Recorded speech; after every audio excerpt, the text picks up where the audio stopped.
presented by Adi Shakti Films.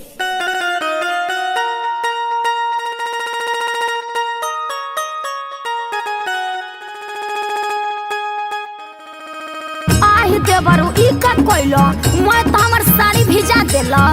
अब फिर से नहाए के पड़ी हाय हतना ग्रुप लेके कह के घुमत रह होलिया वे चलते किंसा भौजी ओ हो हमरा में त डाल देला अब के रंगाई जो जनाया कौन देवरू दा तू बताई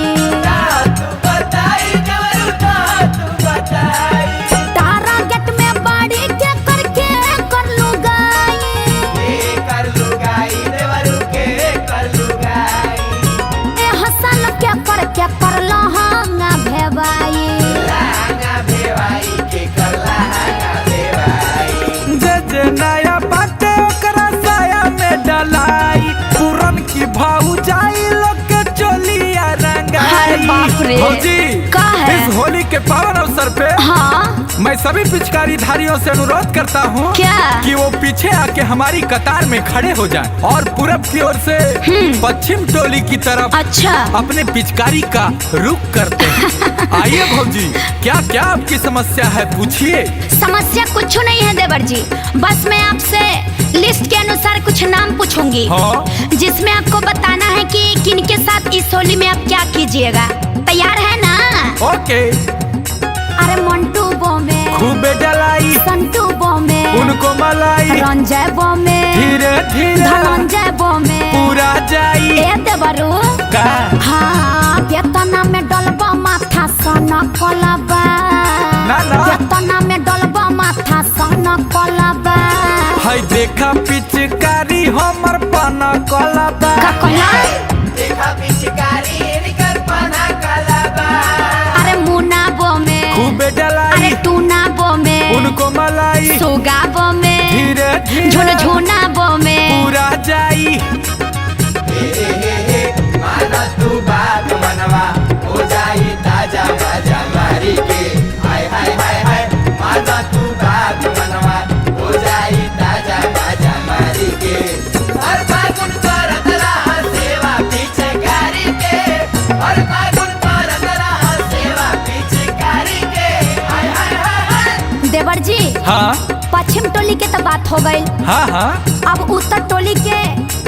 जितना ये साल हाँ उतरल बाड़ी लोग हाँ हाँ सब लोग के नाम धरतनी प्यार से धरिए प्यार से आ ओकनी के बोली की का होई। बोलिए। अरे संदीप बो में लहे भर अरे रंजित बो में कहे भर राजू बो में जितने अरे सखी अमित बो में साहे भर का भौजी ढेरा जदी यूज करबा फ्यूज होई जाई रंगावा मोराई त लूज होई जाई पिचकारी वफादार बना का? करी बेवफाई पिचकारी वफादार हो अरे उमेश बो में सिलो सिलो रमेश बो में किलो किलो बंटी बो में पिलो पिलो धर्मेश बो में आधा किलो नाप के डाला तरका भैया के प्यार बाकी तो सारा भतार हो भैया के प्यार बाकी तो सारा भतार भौजी देवरन के छोड़ी के बुझू जाना होई बिना हमनी के लागा के पूजा ना होई बिना हमनी के लागा के पूजा ना होई। देवर जी कहिए कहिए हम एक शायरी बोलना चाहते हैं, इरशाद इरशाद सुनिए। देखने को मिलेगी भौजाई सब गोर गोर, वाह वाह देखने को मिलेगी भौजाई सब गोर गोर और चलिए प्रवेश करते हैं दक्षिण की ओर। वाह भौजी वाह अरे रवि बो में चमकौआ अरे कवि बो में कमकौआ शिखर बो में फुचुर अरे फुचुर नवीन बो में पनकौआ अरे दादा हो यस दादा भौजी यस होलिया के सारा मजा तू ही ले बमार का भतार के भेटाई उनकरो मिली तू ही दे बतार तब बोला हो का भतार के भेटाई दिनवा में रंगे दाना गुंजन के बस के रात में भेटाई होई नाला फड़ा हमनी से होई जा छोटा उनकर भाई ए देवरू हो अरे रोशन बो में कुलू कुलू अरे मारो बमे पुलु पुलु अरे छोटू बमे बुलु बुलु मोटू बमे गुलु गुलु अधूरन बमे सुलु सुलु सुरन बमे दुलु दुलु पुरन बमे चुलु चुलु